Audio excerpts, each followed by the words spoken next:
Bonjour à toutes et à tous, bienvenue dans Expertise et territoire d'Occitanie, nouvelle série de podcasts de l'Ordre des experts comptables d'Occitanie, au cours de laquelle nous recevrons des acteurs politiques, institutionnels et socio-économiques du territoire. À cette occasion, nous enregistrons au dernier étage de Toulouse Métropole le 11 juin, à l'occasion de la signature de la convention de coopération entre Toulouse Métropole et l'Ordre des experts comptables d'Occitanie en matière de développement économique et d'emploi. Éric Gélis et Jean-Luc Moudingue s'expriment à notre micro, l'occasion de revenir sur la genèse de cette série de podcasts. Éric Gélis. Alors, lorsque nous avons rédigé notre profession de foi avec Marc Ciré et l'ensemble de nos colistiers à l'occasion des élections ordinales de notre conseil régional, nous l'avions annoncé. Nous souhaitions aller à la rencontre des représentants de nos institutions économiques, politiques, et parmi eux, donc, de nos élus, qu'ils soient élus parlementaires, conseillers régionaux, départementaux ou élus dans les grandes métropoles de l'Occitanie. Voilà, donc c'était la concrétisation un petit peu de cet engagement que nous avons vécu. Et donc nous avons, pour cela, créé un groupe de travail qui s'appelle en fait un groupe d'affaires publiques territoriales, qui regroupe un certain nombre d'élus de notre conseil régional et qui a pour charge d'organiser ces rencontres, mais aussi d'assurer la présence du conseil régional dans toutes les grandes manifestations d'Occitanie. Voilà, donc ces rencontres étant un moment fort, un moment d'échange intéressant, inspirant, il nous est apparu intéressant de les graver au travers d'une nouvelle série de podcasts, donc qui s'appelle effectivement, vous l'avez dit, Expertise et territoire d'Occitanie. Et je suis très heureux, particulièrement fier de tourner le premier épisode de cette série avec Jean-Luc Moudingue, maire de Toulouse, président de Toulouse Métropole et désormais président de France Urbaine. Alors tout d'abord, la rencontre avec Jean-Luc Moudingue ne date pas d'hier. Dès 2024, nous avons souhaité nous rencontrer et apporter à travers une interview croisée un éclairage sur les initiatives et sur les actions qui ont été menées par Toulouse Métropole pour soutenir le développement économique, ainsi que sur le rôle crucial joué par les experts comptables dans l'accompagnement des entreprises et en particulier dans la crise sanitaire.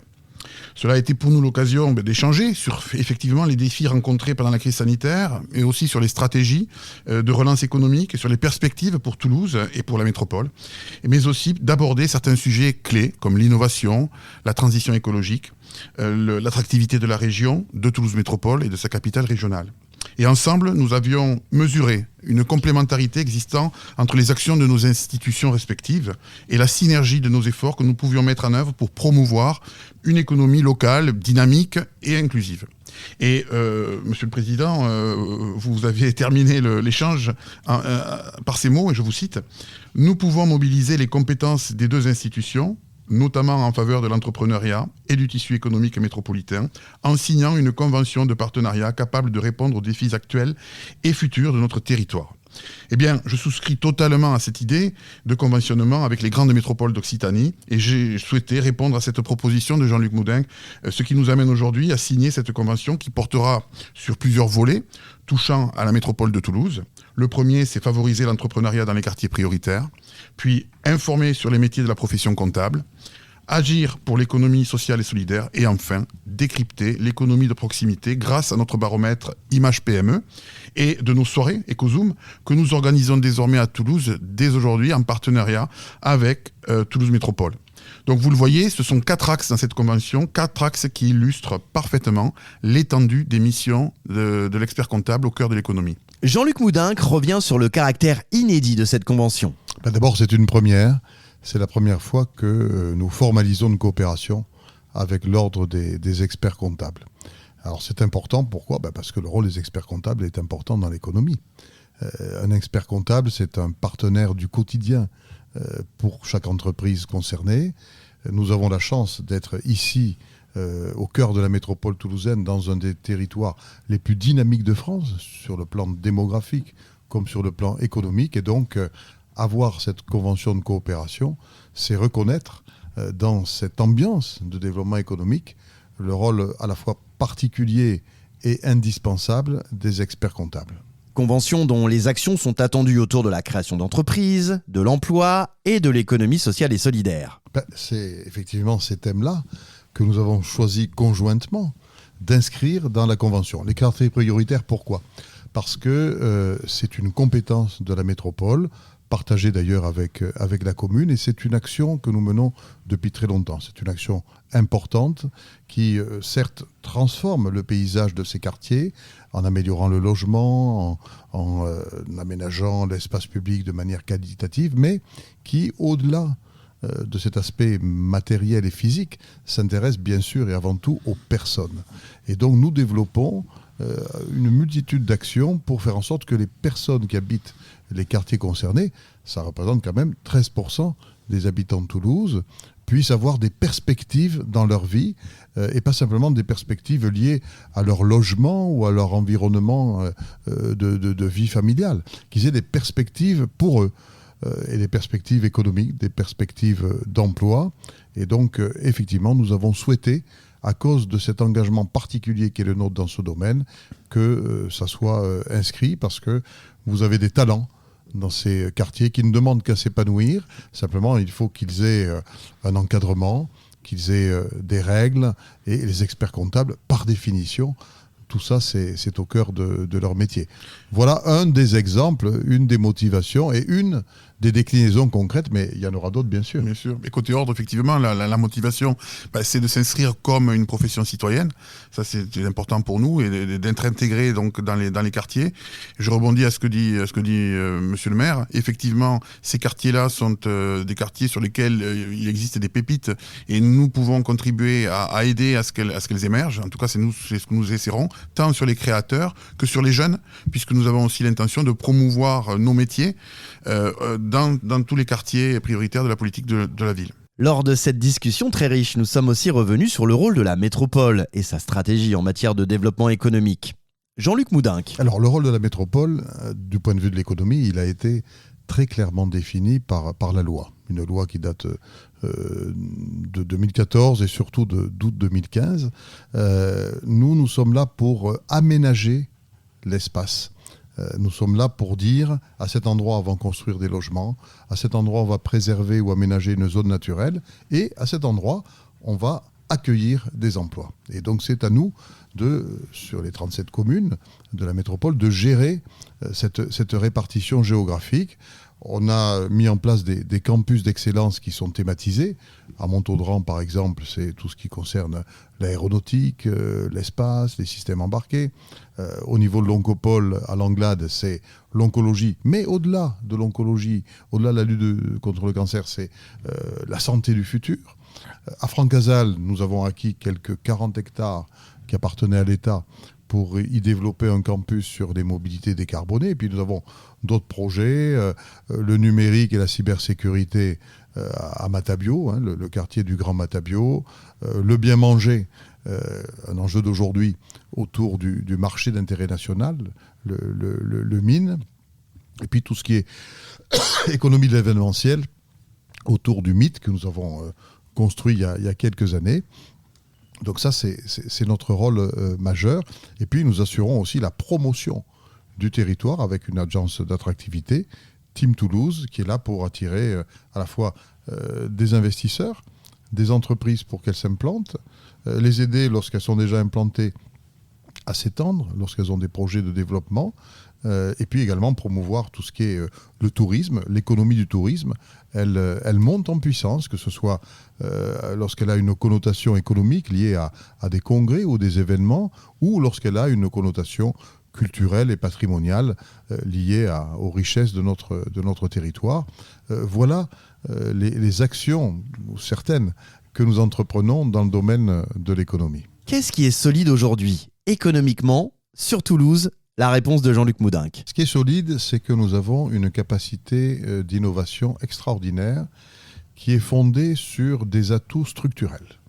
Nous avons la chance d'avoir le pôle d'enseignement supérieur le plus important de France après Paris. Nous avons la chance d'avoir le pôle de recherche dans des disciplines extrêmement différentes, le plus fort après Paris. Nous avons la chance d'avoir un tissu d'entreprises de haute technologie.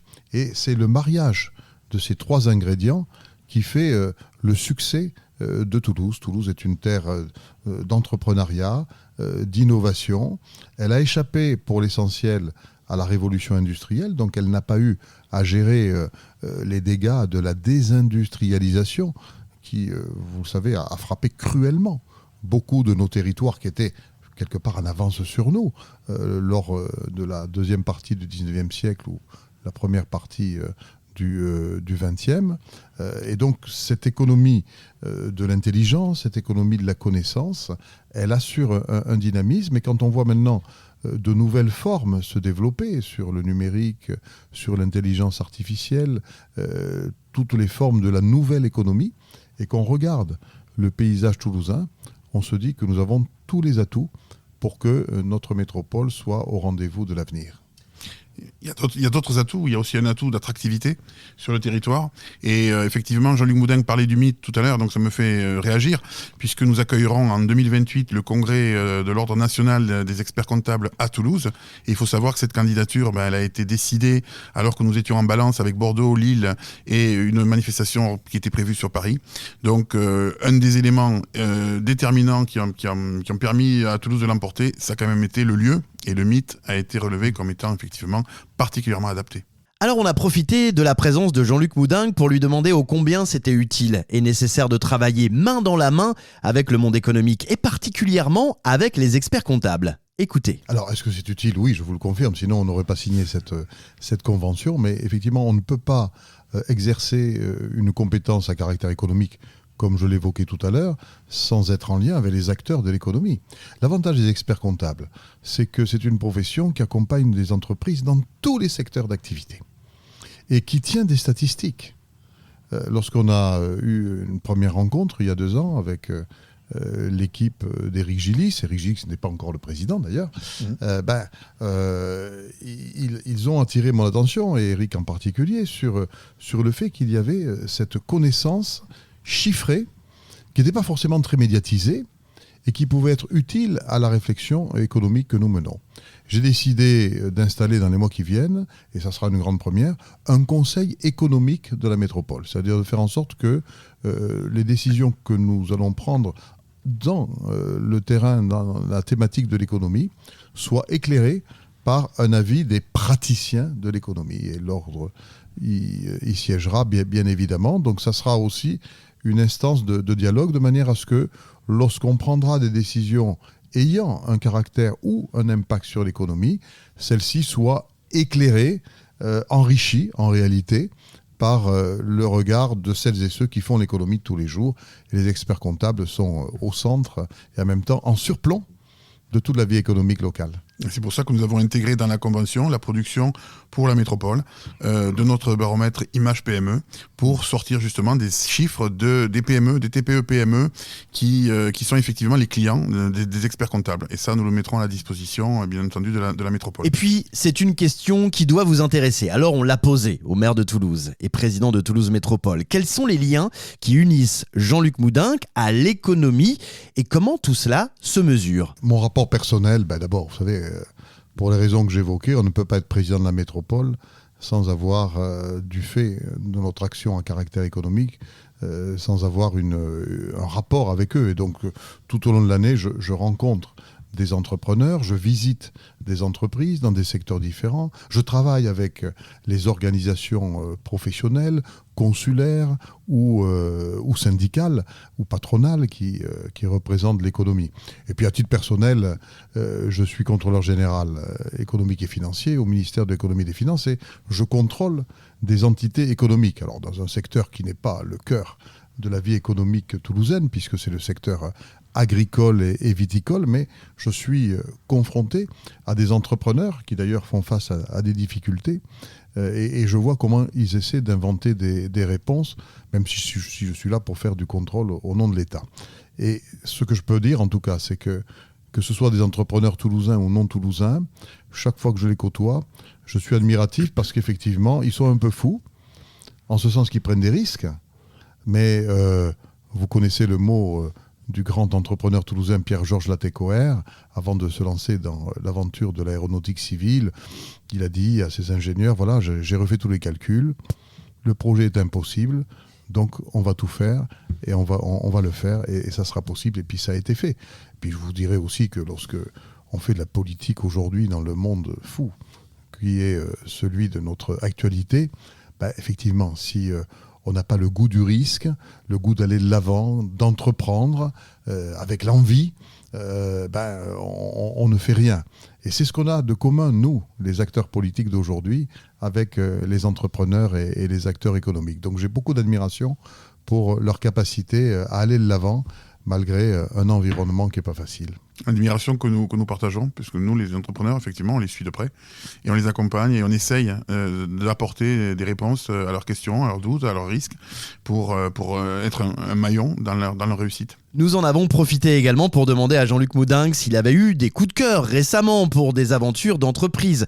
Et même si c'est difficile comme question, on perçoit de la fierté dans l'exemple qu'il nous donne. J'aurais beaucoup d'entreprises à citer et je crains de répondre à votre question parce que si je cite une entreprise, il y en a plein d'autres avec qui je suis en relation et que j'ai vu il n'y a pas longtemps qui risquent de dire quand même, M. Moudingue n'est pas sympa. Voilà. Je ne citerai pas le nom de l'entreprise.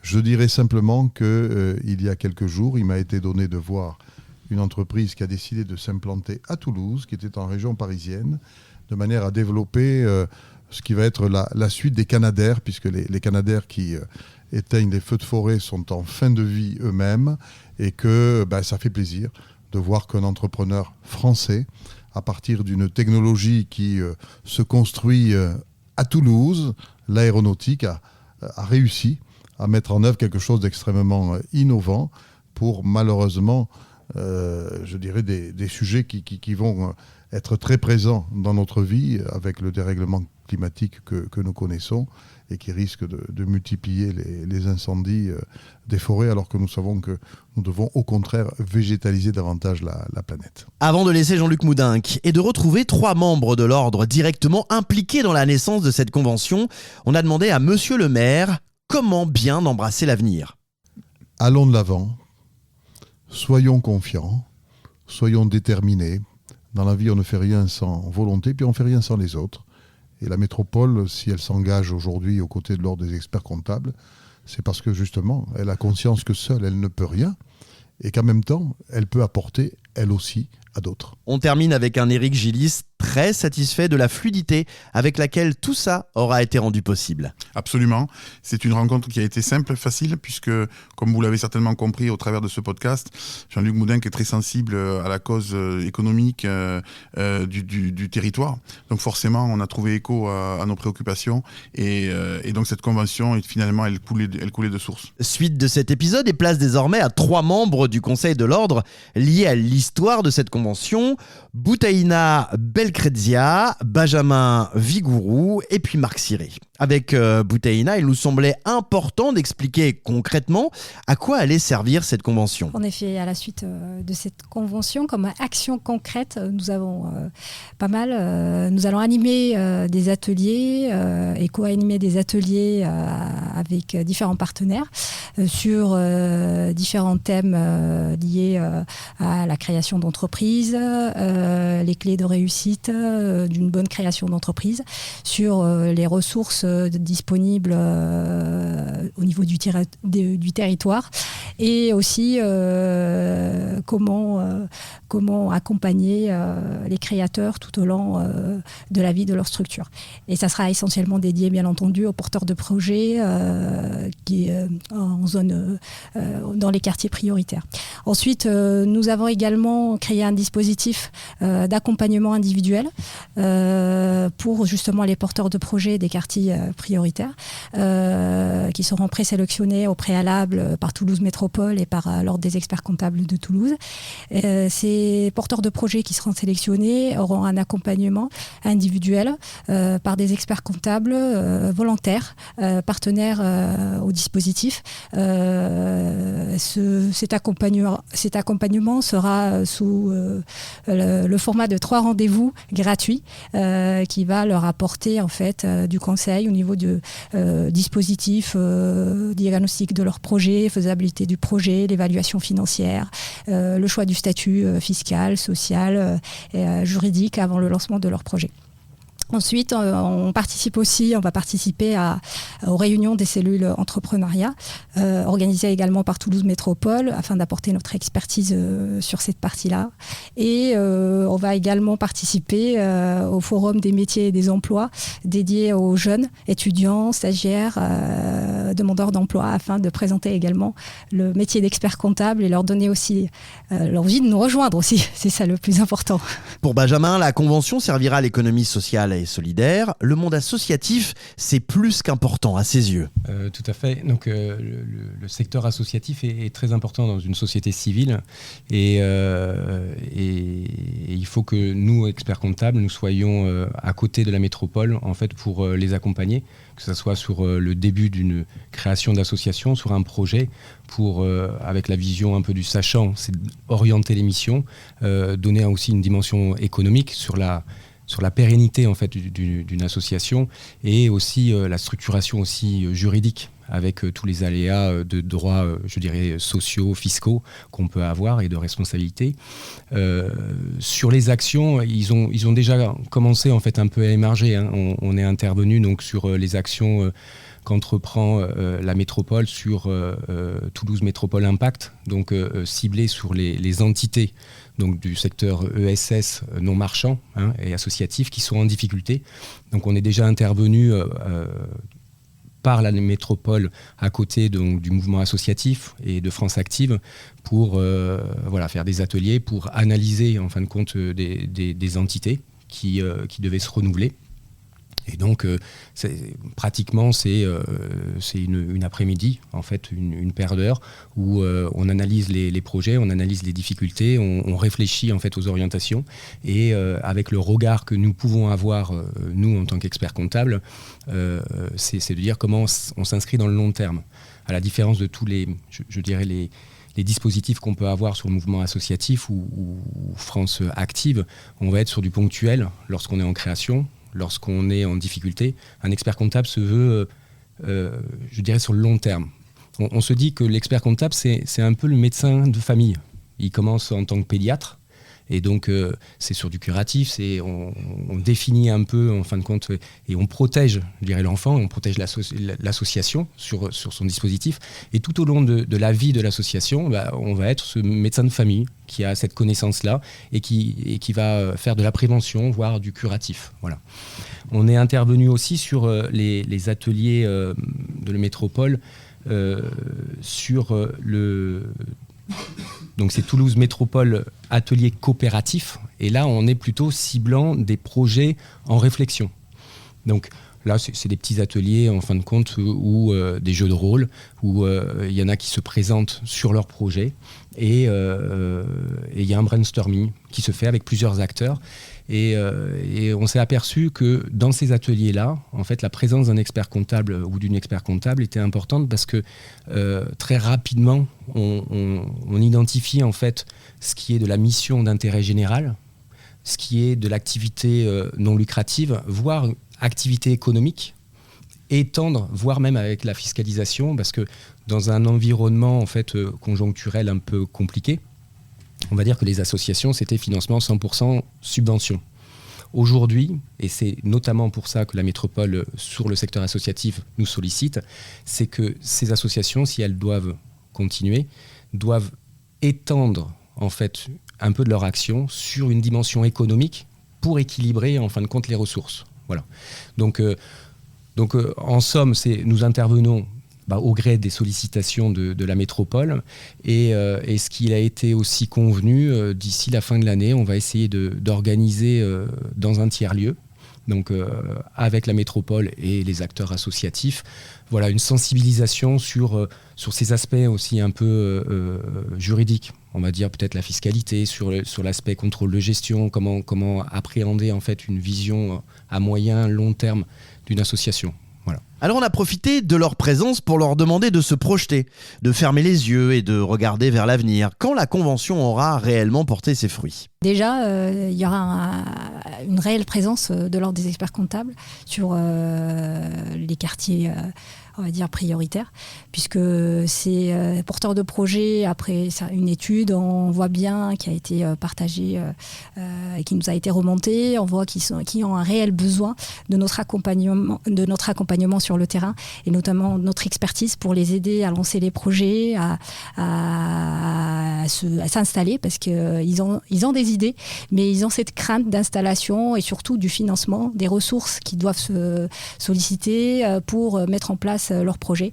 Et donc, en effet, j'espère que l'après, ça va être de plus en plus de porteurs de projets qui vont concrétiser leurs rêves, on va dire, puisque c'est un petit peu un rêve, et que ça sera on va dire, grâce à nous, on va pouvoir les accompagner pour aboutir, enfin du mieux qu'on peut, en tout cas, pour aboutir à leurs rêves et à leurs beaux projets. Voilà.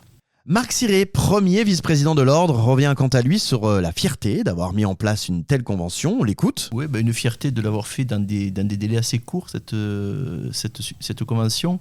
Et quand on le fait court, ça veut dire qu'il y a réellement besoin par rapport à ça. Il y a un besoin de la collectivité, un besoin de ces quartiers, un besoin d'expertise. Et nous, on a un besoin aussi de faire reconnaître notre expertise auprès de ce public. Et quand toutes les parties se parlent, le projet, il y a de fortes chances de voir le jour et de réussir. Moi, je rajouterais, il ne faut pas oublier que les experts comptables œuvrent tous les jours dans l'intérêt général. Et donc, nous, ça nous touche aussi de faire partie et d'avoir été sollicité également par Toulouse Métropole, comme vient de dire Marc, pour participer à ce beau projet. Ouais, c'est vrai que d'être acteur de la société civile et dans un monde économique et d'intervenir, en fait, alors pour ma part, dans l'économie, donc soit non marchande, soit ESS, on trouve une dimension un peu bienveillante, parce que les missions, elles sont, je dirais, complémentaires à tout ce que peut proposer le secteur, je dirais, marchand et économique. Et ça, il faut le comprendre, c'est que l'expert comptable est au cœur, en fait, du monde économie, et c'est vraiment un accompagnant de tous les dirigeants de toute entité confondue. Mais disons que cette convention, elle vise le développement économique et elle vise le développement de l'emploi. Et ces sujets, ça ne vous surprendra pas, ils sont communs à tous les territoires d'Occitanie. Donc ça a du sens de dupliquer cette convention, mais il faut être vigilant. Il faut la dupliquer, mais il faut également l'adapter, parce que chaque territoire a ses spécificités. Et donc, ce qu'on rencontre sur un territoire, ce n'est pas forcément les problématiques qu'on a ici à Toulouse Métropole. Donc, il faut adapter ces conventions. Et on travaille avec les experts comptables. Notamment, on s'appuie sur la connaissance du terrain des chambres départementales des experts comptables qu'on a sur tout le territoire et qui, effectivement, nous aident dans la mise en place de ces futures conventions, et avec des conventions qui collent au plus près du terrain, avec derrière des actions concrètes, comme l'ont dit Benjamin et Bouteillina. Voilà, cet épisode est maintenant terminé, le premier d'une série toute nouvelle, Expertise et territoire d'Occitanie. Merci de nous avoir écoutés et partagé cet épisode autour de vous. On se retrouve à la rentrée avec un nouvel épisode dont une partie a été enregistrée à l'Assemblée nationale.